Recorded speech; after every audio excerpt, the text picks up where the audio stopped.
अब तो बहुत सुगम हो गया बद्रीनाथ आना, सरल हो गया है, रास्ता भी अब बहुत ठीक हो गया है। मैं प्रथम बार बद्रीनाथ संभवतः 2010 में आया था पूज्य पिताजी की कथा में। तब नियम था कि ऋषिकेश हरिद्वार से प्रातः 4 बजे निकलना पड़ता था और तब जाकर के आप बद्रीनाथ 9 बजे पहुंचोगे रात्रि में, और वो भी कंफर्म नहीं है कि पहुंचोगे ही, क्योंकि बीच में कहीं अगर लैंडस्लाइड हो गया, कहीं रास्ता बंद हो गया, कहीं जमीन बह गई तो 3-3 दिन तक लोग फंसे रहते थे, बादल फट जाते हैं, बहुत कुछ होता है। और जिस समय मैं पहली बार बद्रीनाथ आया था उस समय यहाँ गीजर नहीं हुआ करते थे, तो तप्त कुंड से 20 रुपए की बाल्टी आती थी स्नान की, और वो बाल्टी कक्ष तक आते आते ठंडी हो जाती थी। वही स्नान का साधन था, बिल्कुल कोई यहाँ पर व्यवस्थाएं नहीं थी।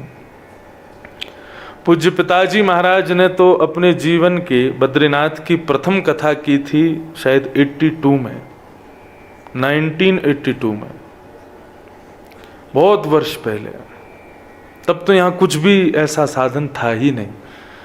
वक्ता कथा करने के लिए 4 दिन पहले वृंदावन से निकलते थे, 2 दिन का मार्जिन लेके चलते थे, क्या पता पहुंचे नहीं पहुंचे।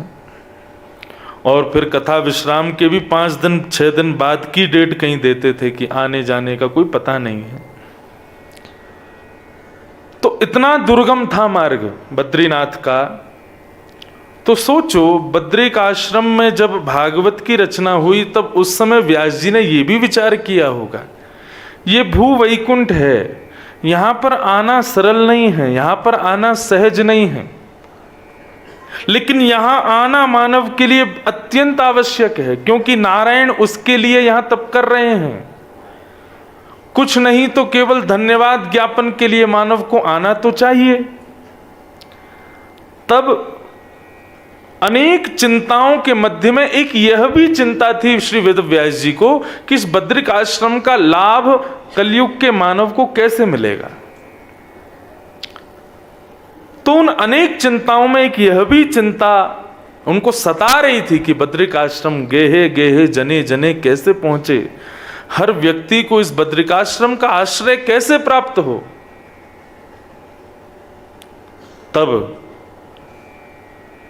पुराण संहिता श्रीमद् भागवत का निर्माण हुआ, और निर्माण करके गेहे गेहे जने जने स्थापिष्यामि नारद जी महाराज के द्वारा, श्री सुखदेव जी के द्वारा इस कथा को पहुंचाया गया घर घर में, जन जन में। तो निश्चित रूप से जहां कहीं भी कथा होती है, अन्यत्र भी जहां कहीं भी भागवत जी विराजमान हो जाती हैं, वो प्रांगण, वो पंडाल, वो हॉल, वो चाहे बंबई में हो, दिल्ली में हो, वो बद्रिकाश्रम ही है। उस व्यक्ति को बद्रिकाश्रम आने का, बद्रीनाथ के आश्रय का पुण्य प्राप्त हो जाता है। ऐसी ये परम पावन भूमि, ये सामान्य नहीं है। श्री पवन मंद सुगंध शीतल हेम मंदिर शोभितम, निकट गंगा बहत निर्मल, बद्रीनाथ विश्वम्भरम। श्री पवन मंद सुगंध शीतल हेम मंदिर शोभितम, निकट गंगा बहत निर्मल, बद्रीनाथ विश्वम्भरम। श्री बद्रीनाथ विश्वम्भरम, श्री बद्रीनाथ विश्वम्भरम। ये विश्वम्भर है, बद्रीनाथ विश्वम्भरम। बंधुओं, अभी आज सुबह प्रातः पूज्य बापू की कथा श्रवण करने के लिए गया था, तो कल रात्रि भी समय नहीं मिला अध्ययन का, सुबह भी नहीं मिला, सेवा कर रहा था लाल जी की, तभी फोन आ गया कि वहाँ चलना है, तो गए थे। तो आकर के थोड़ा 20-25 मिनट कुछ अवलोकन कर रहा था कि क्या कुछ भाव मिले, कुछ अच्छा सा। तो श्रीमद् भागवत के पंचम स्कंद में 9 वर्षों के विषय में बताया गया है। 9 वर्ष हैं और इन 9 वर्षों में एक वर्ष वो है जिसमें हम आप रहते हैं, भारत वर्ष। 9 वर्षों के अलग अलग देवता बताए गए हैं। उन सब की व्याख्या की आवश्यकता नहीं कि कौन से वर्ष हैं, कैसे हैं, क्या है।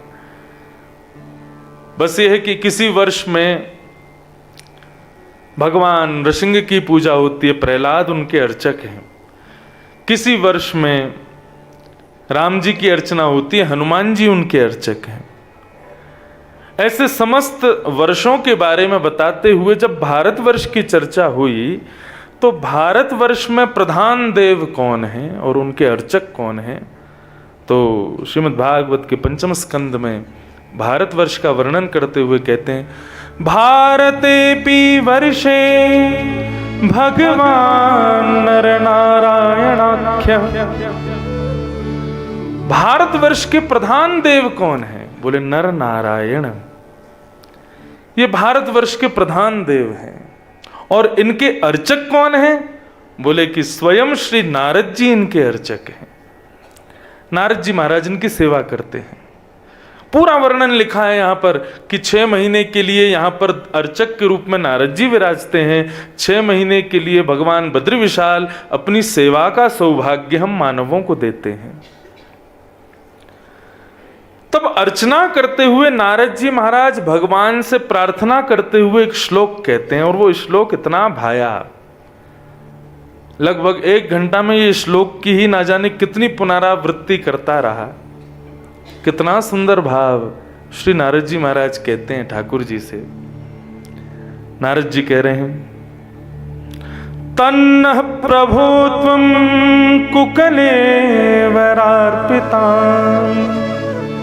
एक और बात कहूं बंधुओं, इस भूमि में आए हो,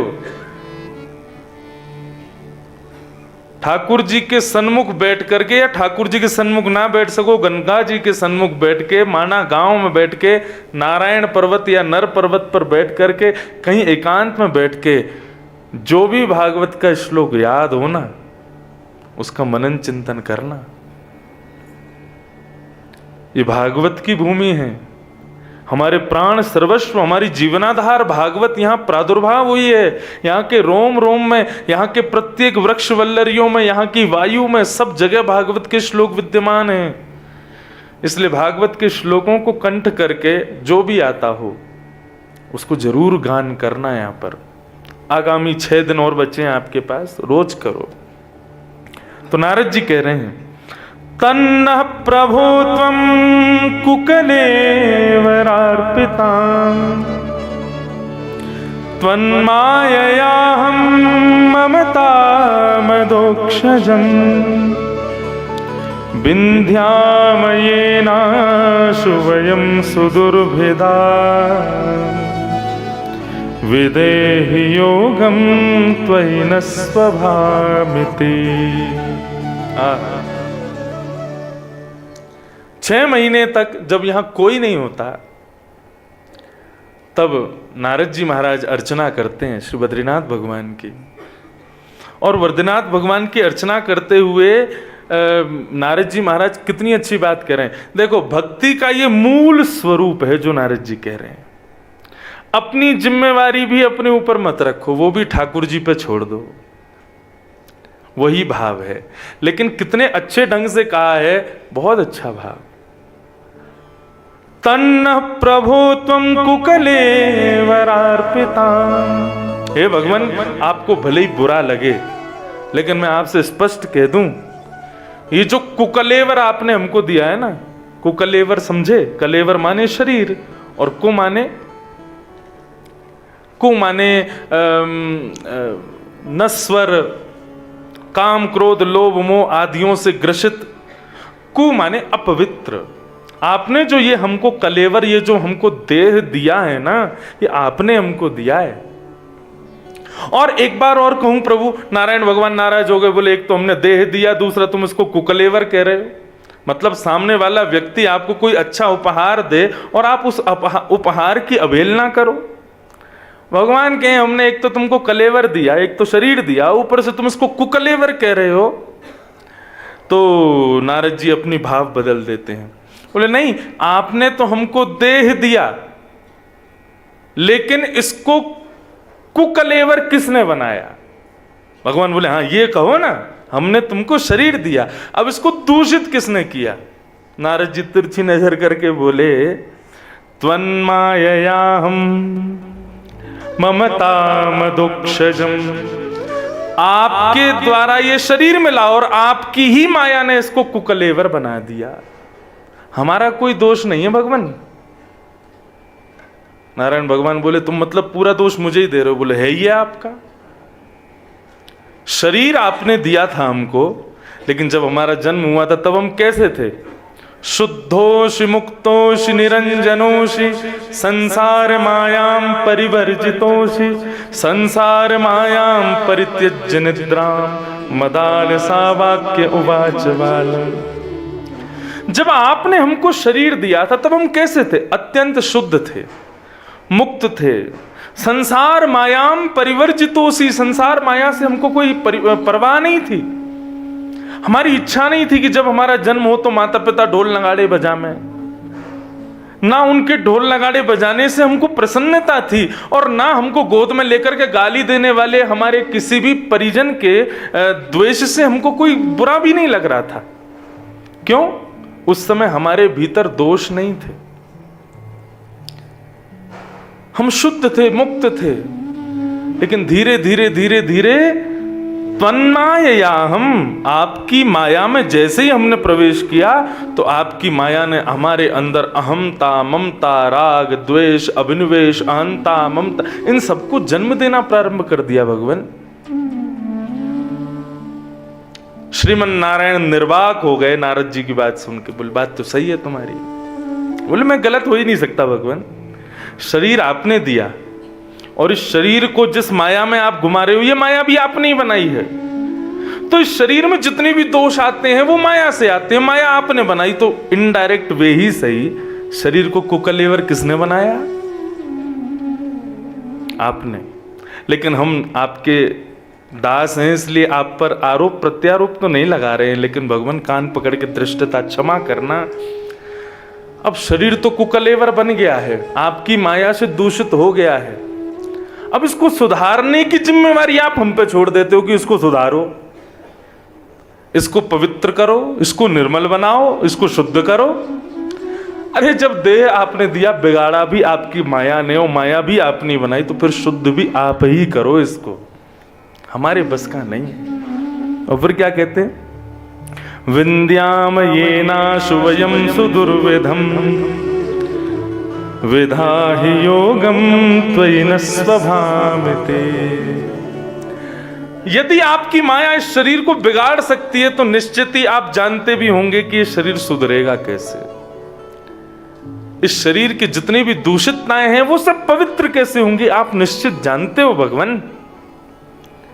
इसलिए अब इस शरीर को पवित्र बनाने के लिए जो योग, जो साधन, जो मुझे करना चाहिए, कृपा करके मुझे बतलाइए, मुझे बताइए मैं क्या करूं।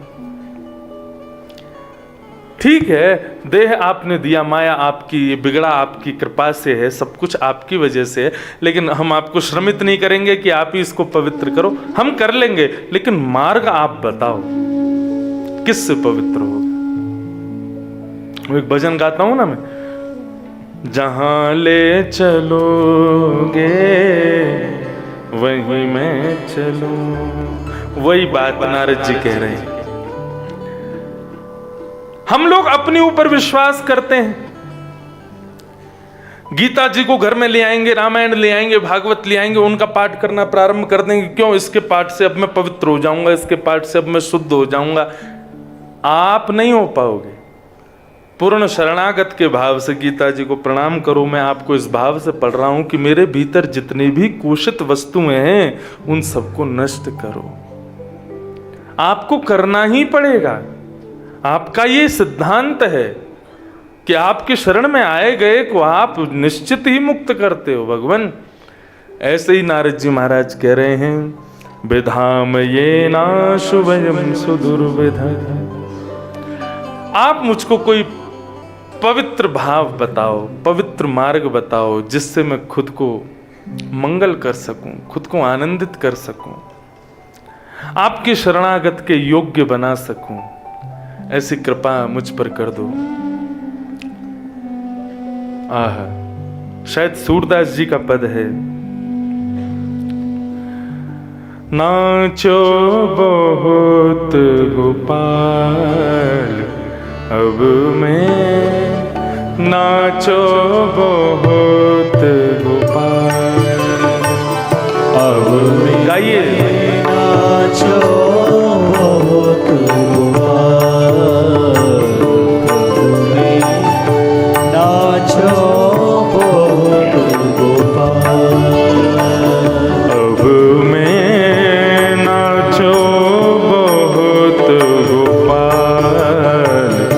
अब मैं, नाचो बहुत गोपाल अब मैं, नाचो बहुत गोपाल अब मैं, नाचो बहुत गोपाल।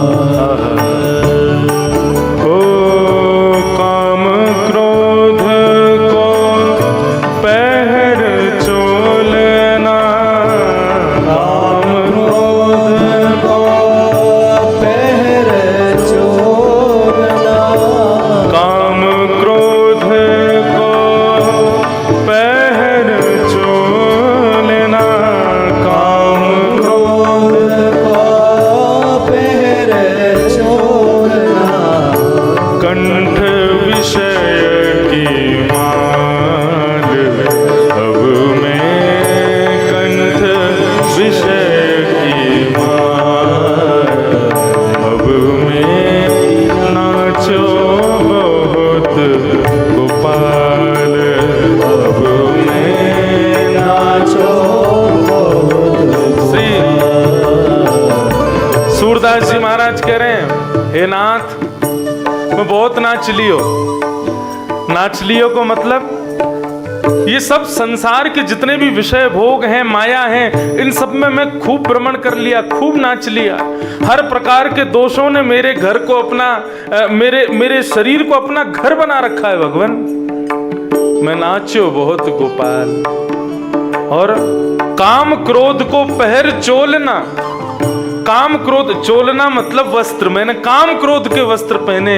कंठ विषय की माल, विषयों की माला पहन करके हे भगवान मैं नाच रहा हूं। आप ही देखो, आप ही बचाओ।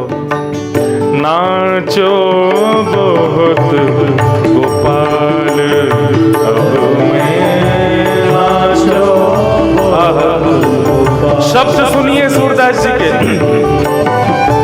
तृष्णा नाद करत घट भीतर, तृष्णा नाद करत घट भीतर, तृष्णा नाद करत घट भीतर, नाद करत घट भीतर।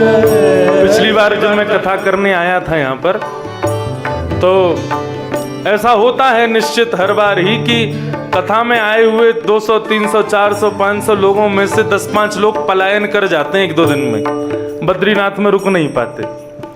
लोगों का मुख्य कारण वापस जाने का होता है, यहाँ का वेदर सूट नहीं कर रहा, हमको व्यवस्थाओं में मजा नहीं आ रहा और आदि आदि।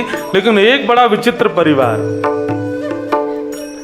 वो पलायन मतलब वापस जा रहे थे, तो उनसे पूछा आप वापस क्यों जा रहे हो, तो अपने दुनिया भर के काम बता दिए। बोले महाराज जी वो काम आ गया, ये काम आ गया। मैंने कहा काम आ गए, आए क्यों थे फिर, तुम तो 7 दिन के लिए आए थे ना। तो वो चले गए। तो फिर किसी और ने बताया, बोले महाराज जी वो इसलिए चला गया, उसको यहाँ जो है खाने के लिए बढ़िया चटोरापन, कुछ चटपटा नहीं मिल रहा है, उसको टिकिया खाने का बहुत मन कर रहा है। 3 दिन से पानी पूरी उसकी जीभ पर जो है बार बार पानी ला रही है, और वो खूब घूम लिया, उसको पानी पूरी नहीं मिल रही खाने को, उससे रहा नहीं जा रहा। बेचारे से बोला कि अब तो मैं कथा लाइव सुन लूंगा टीवी पे, मैं जा रहा हूँ वापस। ऋषिकेश पहुंचते ही सबसे पहले पानी पूरी खाऊंगा, अपने मन को शांत करूंगा मैं। सूरदास जी कह रहे हैं, तृष्णानाद करत घट भीतर, तृष्णानाद करत घट। तृष्णा का मतलब तो जानते हैं ना, तृष्णा का बारे में बताना तो नहीं ना, इच्छाएं वही है तृष्णा। तृष्णानाद करत घट भीतर, तृष्णा करत घट भीतर, नाना विधि दे ताल, अब में नाना विधि दे ताल, अब में नाचो बहुत गोपाल, अब में नाचो बहुत गोपाल, अब में नाचो बहुत गोपाल, अब में नाचो बहुत गोपाल। ओ सूरदास की सबई अविद्या, सूरदास की सबही अविद्या, सूरदास की सबई अविद्या, सूरदास। सूरदास की सबही देखो, अविद्या। जो नारद जी कह रहे हैं वही सूरदास जी ने किया। मेरे भीतर जितनी अविद्या हैं ठाकुर जी के सामने सब खोल के रख दी सूरदास जी ने, ये अविद्याएं हैं। अब दूर इनको मैं नहीं करूंगा, दूर कौन करेगा? अविद्या मैंने बता दी मेरे भीतर क्या क्या है। दूर करो नंदलाल,